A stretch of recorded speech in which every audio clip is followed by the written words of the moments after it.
Yo, what is going on, everybody? Welcome to the Mambas Legacy Podcast. I'm joined here with Jordan, What's up, y'all? and I'm joined here with Rolo. Hey, everybody. Hey, all right, we have a big podcast today, talk about the play-in bracket and a bunch of other things coming up for the playoffs starting soon. So, first things first, Lakers and Warriors are playing, and the Grizzlies or Spurs playing in the West play-in. We'll start off with the Lakers and Warriors. First of all, who do you guys have in that? I have the Lakers. What do you think, Jordan? Who do you have? I believe the Lakers are gonna win.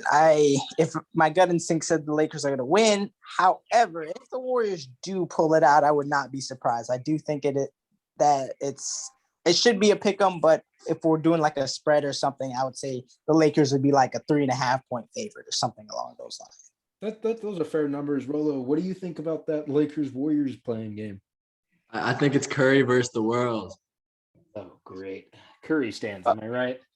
So the Warriors are actually like if you watch the Warriors over the last about 20 games or so, like they have like the best net rating in the league. Not to mention they have like a lot of good role players like coming around. Like you have Jordan Poole who's been hooping. You've got Juan Anderson, and Wiggins. then you have Draymond who's really turned it up like the last 10 or so games. Like he's shooting like 41% from three the last 10 games. Then you got Wiggins coming along. So Golden State's starting to really come around. And like I said, this is not going to be an easy one for the Lakers. Well, to counter those points, Lakers have also just won 5 in a row. AD has been playing out of this world basketball. Drummond is Drummond. LeBron has come back. He's tweaking his ankle a little bit, but he's still playing pretty well. Dennis Schroeder's back. I love Dennis Schroeder back. Amazing point guard. I'm not sure the Warriors can keep up with this team because I love Draymond. I think Draymond's one of the top 3 or 4 defenders in this league, perfectly honest. Right. But I don't think he can guard Anthony Davis. I don't know if anybody really that can consistently guard Anthony Davis. Well, so the thing about Anthony Davis is somewhat bipolar, if that makes sense. Like you have an Anthony Davis sometimes that just, decides that, he's going to dominate on the low post area and he's just going to want to take over and score 40 points. Like if that's the AD mindset coming in, then yeah, no one could stop him. But then you have an AD that just kind of wants to hover around the perimeter, shoot a lot of jumpers. Now, if that's the AD that we're seeing, then that's kind of a different story. And not to mention, both him and LeBron did get banged up in the last game. So, yeah, 100%. I think, and the AD you're sort of talking about that's been hanging around, not too aggressive, has been the story of the season for Anthony Davis and the Brow. He's been averaging like the lowest rebounds a game like his whole career, like some of the lowest points since his like rookie year. I mean, it's been a rough season for Anthony Davis, and I like to see him bring it back. But it's going to be an interesting matchup with like the Warriors bringing their up and coming guards like Poole and Wiggins.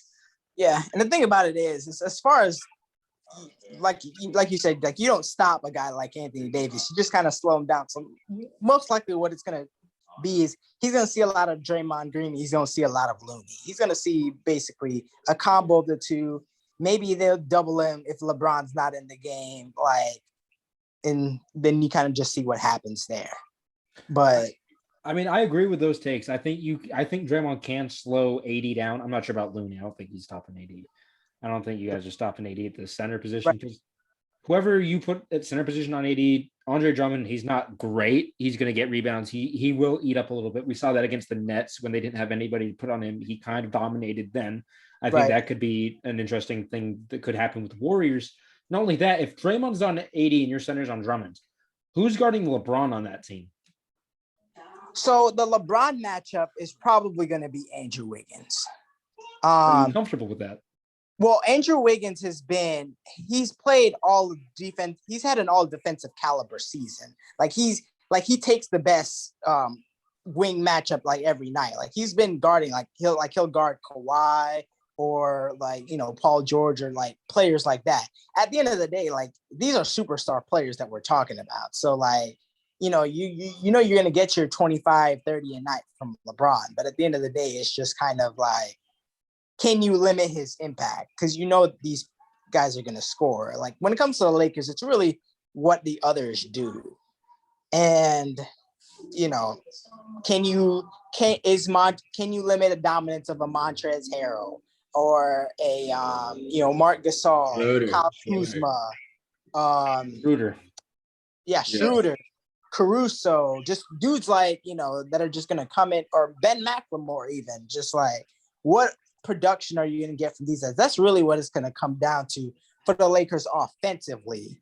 Now, for the Lakers defensively, the strategy is gonna be you go all out to try and stop Steph Curry, obviously.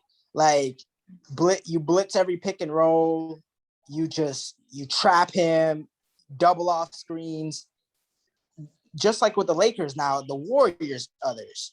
And a big key is going to be like you got LeBron, who loves to play center field on defense. Whoever LeBron's man is, can they hit enough open shots to where you're going to punish the defense for leaving those guys open? I definitely agree with that. But Rolo, taking all that into account, what do you think? Do you think the matchup for the Lakers and Warriors are going to come down to maybe the bench depth? Rolo, what do you think about that?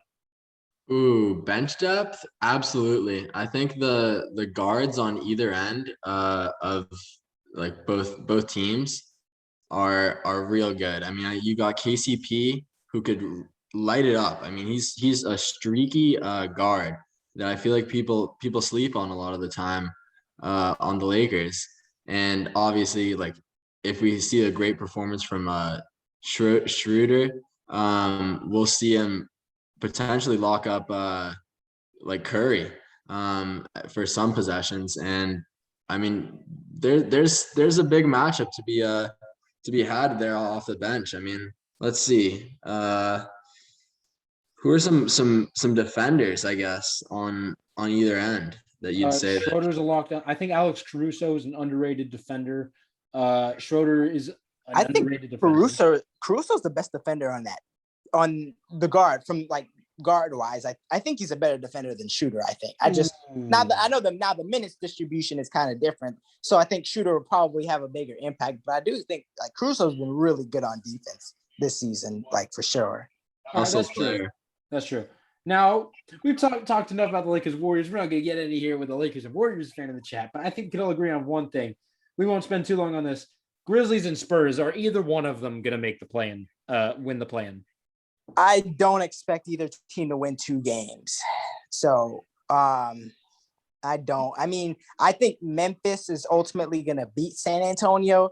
Now, if it is Memphis and Golden State again, that rematch element is kind of interesting because Memphis did just see them. So I think from that standpoint, I wouldn't just write off Memphis as far as an ability to beat Golden State. But at the end of the day, the Warriors have Steph Curry. So if it is the Warriors that they face, then you expect the Warriors to win. Now, if it's somehow the Grizzlies and the Lakers, the same thing. Like you have LeBron. Like I don't expect the Lakers to go home in an elimination game before the playoffs happen. So definitely, I don't see either team winning 2 games. Rolo, do you see either the Spurs or Grizzlies making it to the playoffs? Yeah, I mean, they're clearly just a class below Warriors and Lakers, and I feel like it's not really much of a discussion in terms of that. I mean, I'm honestly really happy they each got paired up with each other, and the way the play-in like is gonna play out with winner loser is so interesting because we'll see like a Warriors like or a Lakers taken out in this next play-in game, but we'll still see them later on, which is really exciting. And I mean, as much as the Grizzlies battled and Spurs battled to get in the discussion there, it's like it's just not enough talent no matter the coaching, and great coaches on both of those teams, Memphis and San Antonio. No, I definitely agree with all that, but I think we can both all agree that neither of them are going to make playoffs. I think the Grizzlies had a great season, but I don't think they're going to go. I think they need a year or two before they're like competitive in the playoffs. But some really interesting matchups. And I have a really hot take here for the East side of things. I think the Celtics are going to lose the play-in tournament. I don't think the Celtics are going to beat the Wizards. I think the Wizards are going to roll over them. And then I think either the Pacers or Hornets will beat that Celtics team. This Celtics team without Jaylen Brown is a fish out of water, in my opinion. Without Jaylen Brown, they're missing. That's a ton of minutes going to a bunch of different players, and that team has been gutted with their depth. I mean, I know you have Fournier that can come off, and Fournier is not bad, but then all your bench scoring is eliminated. You have nothing coming off the bench to contribute other than Smart, and Smart is a really good defender, but he's not putting up numbers to keep you in a game. He's a glorified Patrick Beverly, in my opinion. I love Smart's defense. He is not a great scorer. And without Fournier coming off that bench, you have no real firepower coming off. I think the Wizards can beat them. And I think the Pacers are one of the deepest. They have underperformed this season, but yet they are still one of the deepest teams, I think, in the East. And even then, the Hornets, LaMelo Ball has taken this team above and beyond. And I think they could steamroll over an injured Celtics team. I mean, Rolo, real quick, with the Celtics right now against the Wizards, do you have any initial takes from that game? Yeah, so I actually disagree with your point there with the bench scoring. I think that they actually have a ton of spark plugs that are some unsung heroes here in Boston. I mean, we have a rookie, Aaron Naismith and Peyton Pritchard, who are really promising. That I think that along with like Tremont Waters out there could still do some damage. And I mean, they're developing, but it's like now's the time, guys. It's been all season. Like you got to step up here. I will real quick before you jump in. I'm going to disagree with that a little bit. I think those players they have a ton of young talent on the team. I still think they need another year. I think this year's not the Celtics year to make that are going to make that push. I think next year's the year where I think the younger guys are going to get more involved. I just don't see it this year, especially with a red hot Wizards team. I think we can all agree they've been one of the hottest teams lately. And the Hornets and Pacers, both those teams are scary depth wise, especially for the Celtics. Now, those guys will provide spark, but I'm not sure they're at that level to be in a winner go home situation and clutch it out. So my thing I think the Celtics, even if if you can argue whether they're the worst of the four, they only need to win once. And the Hornets and Indiana both need to win twice. And I think that's a huge variable in this. So the thing about Boston is we know what Tatum can do. All it takes is Tatum to just have one just out of this world performance. And I don't think it's out of the question. Now, in Washington's case, you have Beal coming off an injury. Now, I don't know. He was not moving well at all. Now he does have like 48 hours, I think, to like get that hamstring healed up. So maybe he'll look better. But I mean, I think the Celtics can win one because now in the Hornets case, they may have some depth, but they finished the season really badly and they do not have good momentum going right now. And like in Indiana, like when they lost Miles Turner, it was just kind of like, I believe it was Miles Turner. I'm pretty sure someone could check me on that. But they kind of spiraled down as well. Like the reason the Wizards were even able to make the 8th seed was because the Pacers. The Pacers and the Hornets both just like crumbled. So it's just, I think there's something to be said for that momentum. Now, the Celtics don't have great momentum either, but I think with Tatum, with the superstar ability of Tatum, I think that's good enough for them to win one game. Now, like you said, it's a hot take, so anything can happen. But I do think ultimately, whether it's in that first or the second game, I do think Boston will be it. I think Boston and Washington will end up being the two teams. Now, what the order is, we'll see. I will say this though, if the Celtics play the Wizards and want to win that game, they definitely need Smart on Westbrook the entire game. But you put Smart on Westbrook and you move Kemba somewhere, Kemba's a very big liability on defense. He can't play defense to save his life. If he stays on Russell Westbrook's going to win that game for those Wizards. I think that's given Westbrook on Kemba. That's easy for him. You put Smart on Westbrook, then you have a competition, but then you lose a lot of scoring.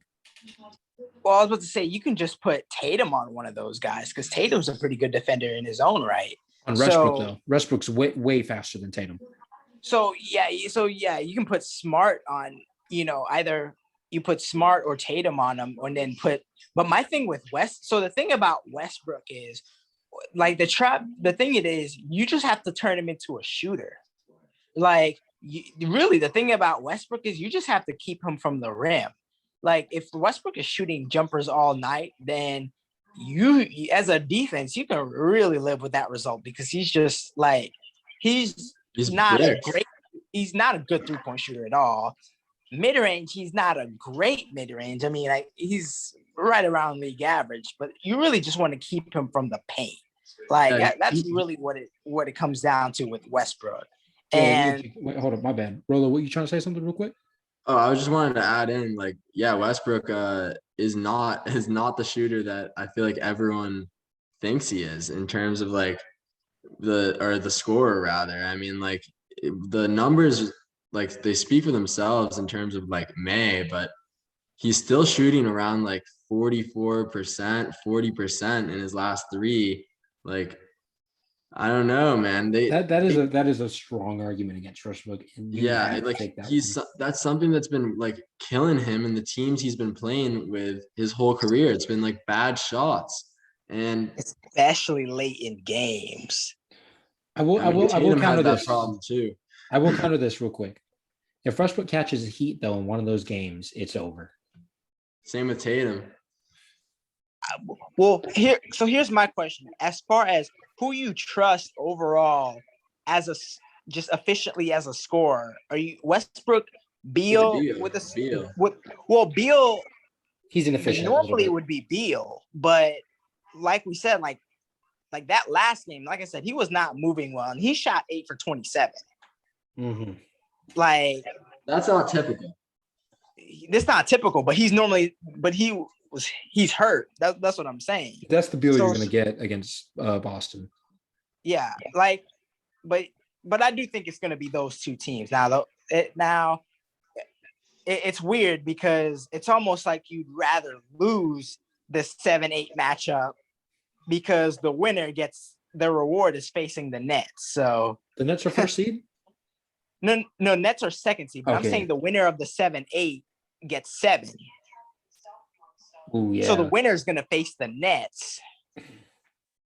And the loser, assuming the loser wins the next game, their opponent is going to be Philly. So I think either one of those with losers to be perfectly honest, I think the Sixers are going to make the finals. Yeah, those are death threats, both of them. I mean, but I think it's easier to beat the Sixers in a series than the Nets. I'm not sure about that. Opinion. I think I would say the Nets don't. I don't think the Nets have the chemistry there yet. I think the Nets, the best time would be to take them out early. Yeah, Harden's just coming back too. Like they just got the big 3 back like a week ago. So my thing with the Nets. Here's my thing with the Nets, because the thing about the Nets is I just think they have too much firepower. Like I know over the course of a 48-minute stretch, they're not a great defensive team, obviously. But in fourth quarter, in clutch situations, they do play defense. Like they do have the ability to get stops. Like, and they do have underrated defenders on that team. Like even their superstars, I'm not even talking about KD, but we're talking about Harden in the post, even like Kyrie, like they can guard. Well, Harden in the post. Harden's one of the better post defenders. Now, if you get Harden on the perimeter, it's not good, but like if it's not, but he can guard in the post. Like he's been one of the better post defenders like in the league over the last few years. But now, I mean, who would they match up with like in the post? Like who's a good matchup for Harden in terms of like, or the Nets in terms of like a defense? Like which of the 4 teams would you say, or which of the 2 winners would you say would take the the most damage from the Nets. I think the Wizards could handle the Nets a bit I more think than I think the Wizards are a worse matchup for the Nets because the Wizards just don't play any defense like at all. Yeah, Like they're letting like 140 point games happen. like my thing is, if you're trying to get, my thing is, it's going to be a shootout battle with the Nets, and that's not a battle you're going to like. To me, like a series No with one the wins. Nets, they can very well lose games 140 to 115. That's my thing. Like, I know 140 sounds crazy for playoff atmosphere, but they're really that bad. And the thing is, like, so the thing about it is, this is James Harden, Kyrie Irving, Kevin Durant, and then you have Joe Harris, like, to space the floor. Like, my thing is, who are you gonna double, or are you gonna double anybody? And if you don't, then you're talking about single coverage against some of the greatest isolation scorers like in the league. So it's really bad for both of them because I mean, even the Celtics, like it's really just Tatum, and then They need Jaylen Brown, man. This is such a loss. I miss him. Yeah, because at least with Brown, then you could have at least had Smart, Brown, and Tatum for their both ways. Yeah, both ways. Perimeter players, defender. Yep. But now with the other playoff matchups they're definitely gonna be interesting though. But we can get to that whenever. Yeah. The playoffs this year, I think there's no really bad matchups, like boring matchups this year in the playoffs. I think this is going to be a really interesting year. I agree. You got a ton of takes. I remember the Miami Heat. I mean, no, the Milwaukee Bucks could have lost their last game and avoided playing Miami in the first round, but they said, no, we're going right at you, Miami. And they won their game, which I found really, really confusing because Miami beat them last year. But hey, I'll give Milwaukee credits. I'll give Milwaukee credit for wanting to go at them. So here's the difference between Milwaukee, and this is a big one. The role that Eric Bledsoe had, they replaced Eric Bledsoe with Drew Holiday. Big upgrade. Now that is huge. Like, as for all of Giannis's faults, Bledsoe and Middleton performing the way they did had just as much to do with the Bucks losing. I mean, the Bucks did win their one game in the playoffs. I remember a couple of years, it was about a year ago. They won their one game without Giannis playing. Yep.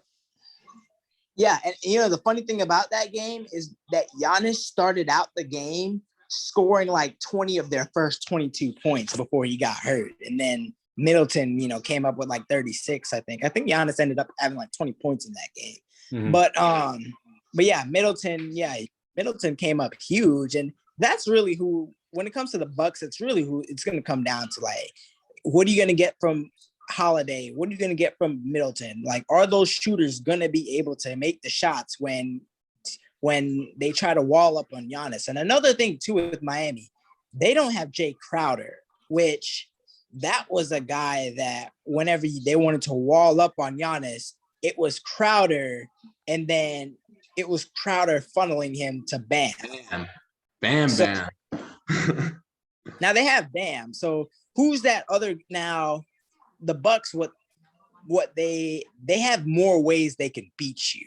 So I think it's a different team. Like, to me, at least just from watching them this season, it's not just, all right, Giannis, let's give you the ball at the top of the key. Go put your head down and try to go 1-on-5.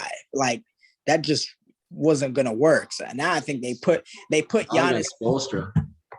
And I think if you start Giannis in the post, then I think the Bucks become a much more dangerous team. And the thing is, they can take the ball out of Giannis' hands and have Holiday initiate offense. That is fair. Giannis played a lot last year, like LeBron did in 2018, and everybody stopped him because they let Giannis get his 30, 40, and they made the rest of the team beat them, and the rest of the team would not step up to beat them. Now, I'll give you this question, Rollo. What are the 3 keys for the Bucks to beat the Heat, and what are 3 keys for the Heat to beat the Bucks? Ooh, all right. So I'll start with my Heat because that's easy for me. I'll say Jimmy has to lead them because if Jimmy's not 100% healthy, they're a lottery type team, and that concerns me. But when the Heat have got Jimmy leading them, that's huge. That's one. Two, shooters on the perimeter. Duncan Robinson. I mean, Tyler Harrow gets going. Struss Bus, if you're familiar. All are absolute shooters, and they can do some real damage. We saw that against the Bucks. I mean, having shot creators and creativity and confidence was probably the third one, where it's like Bam gets scoring.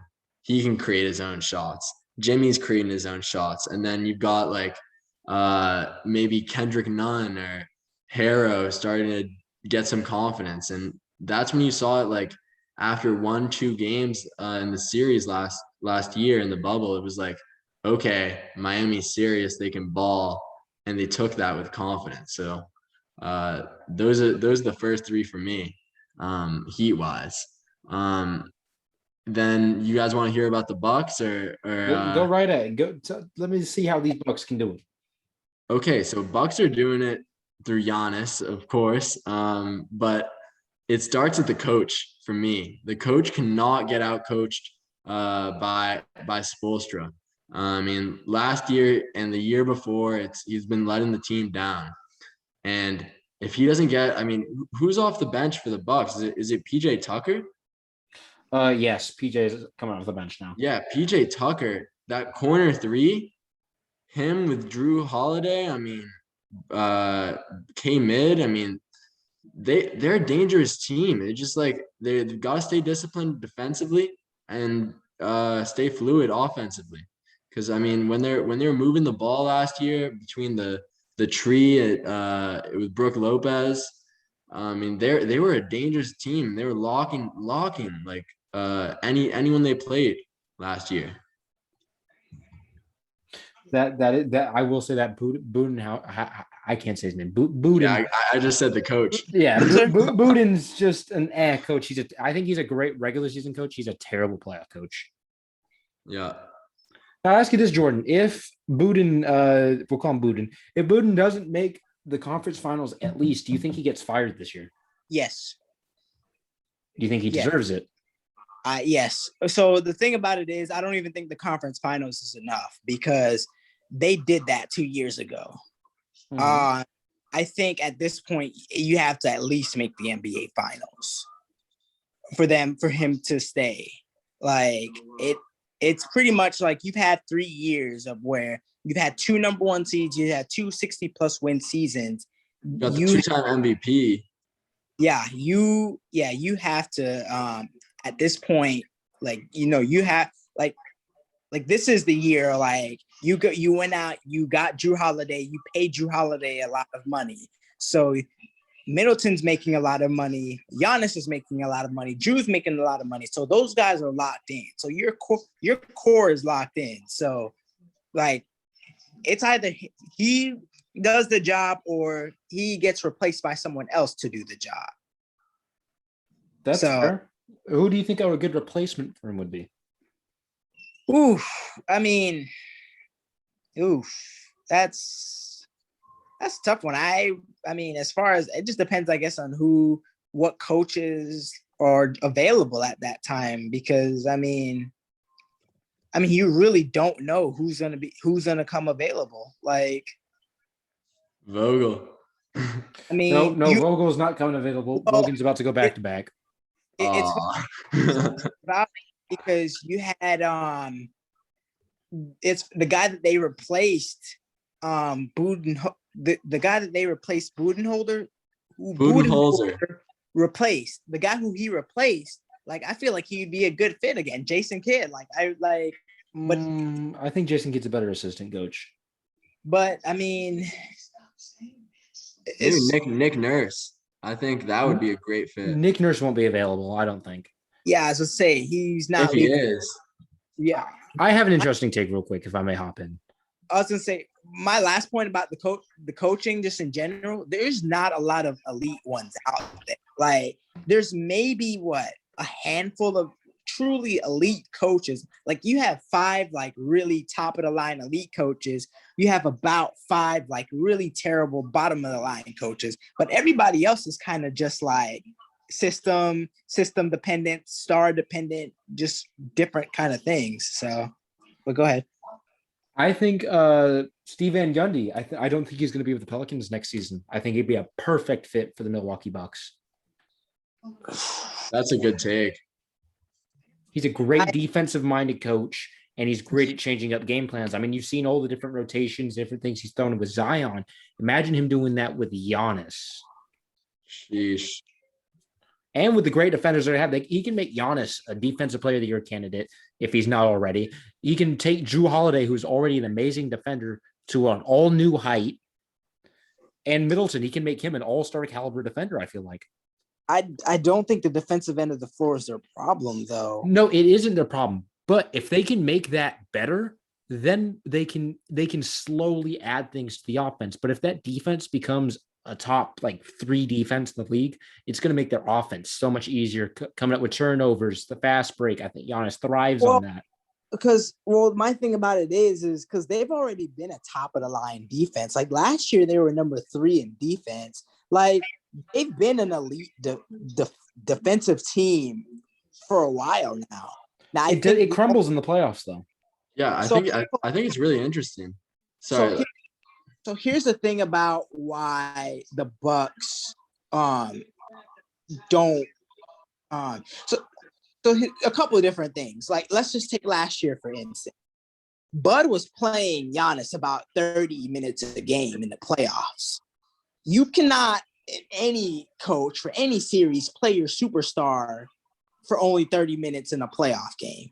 And the problem is he was used to that in the regular season, so he never said anything. But you gotta, your superstar's gotta be up to about 38 to 40 minutes a night. So that was the first problem. The second problem with the Bucks is Middleton and Bledsoe were just not good. And then on top of that, you had Giannis, who was ineffective outside of the paint. Now, that is true about Bledsoe and Middleton not playing well. But is that because they were playing like ass, or perhaps maybe they weren't put in the system to succeed?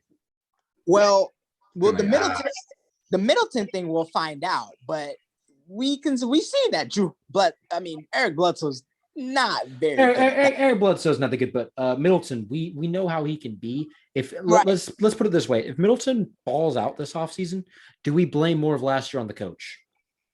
So if Middleton balls out this postseason, I think a lot of it will be so his role has changed.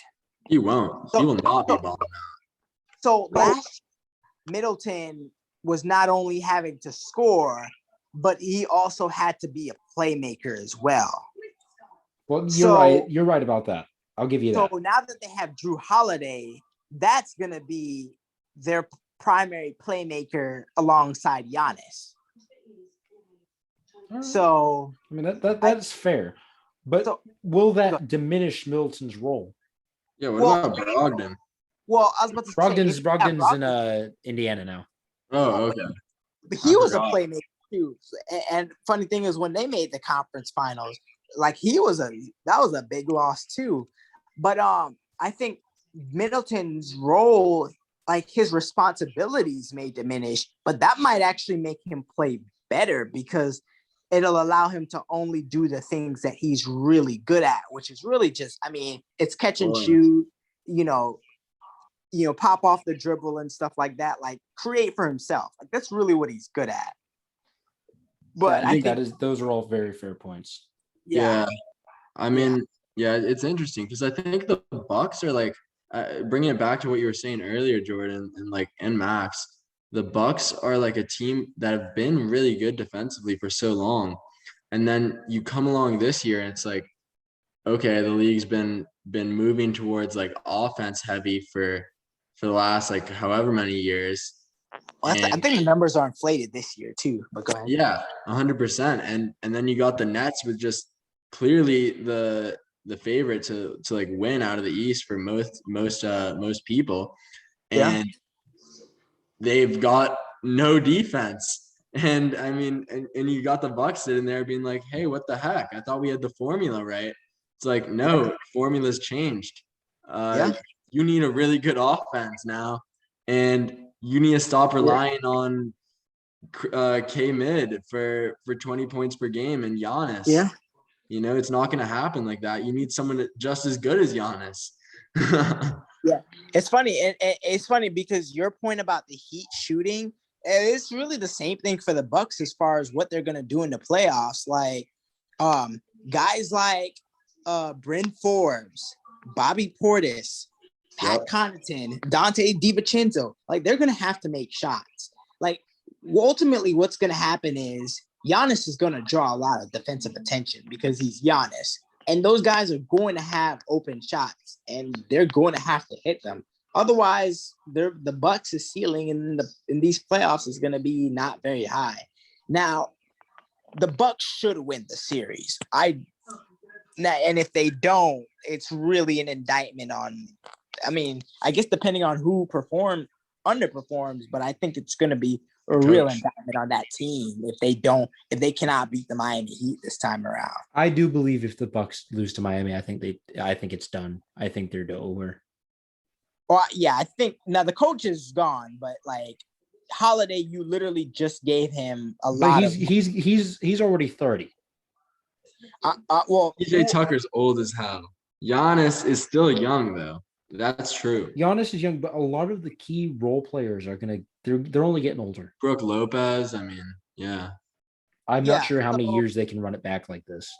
Well, they're gonna try. I'm saying my thing is you have Middleton making 30 plus million. You have Holiday making over 30 plus million. You have Giannis who just signed an extension for about 45 million a year. So there's not many things you're going to be able to do with that team because you have so many players making so much money. Like, unless you're talking about trading one of the big three, which I doubt anyone's going to take that big a contract, but you never know.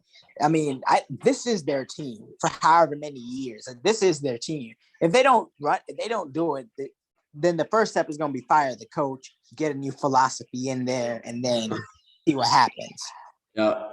I definitely 100% agree with that. But unfortunately, that's going to be all the time we have for this episode, guys. I do want to thank, again, Jordan and Rolo for coming on here. Again, huge shout out to you guys. Oh, yeah. Yeah, we got to talk about the Knicks next time because that's going to be interesting. Yes, sir. I will hopefully have you guys on soon then. If that's down with y'all, I'd love to have you guys on again. Oh, yeah, of course, man.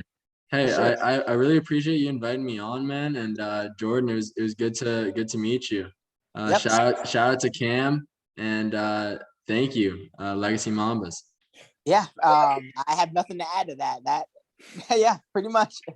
Yeah, and real quick before I go, just a quick reminder for everybody listening: download the TakeSide app on either your Google Play Store or the Apple Store, guys. Make sure you download that app. Add me on there. I will, if you have it, DM me, DM Rolo, and we'll be sure to add you guys. And I want to see your takes.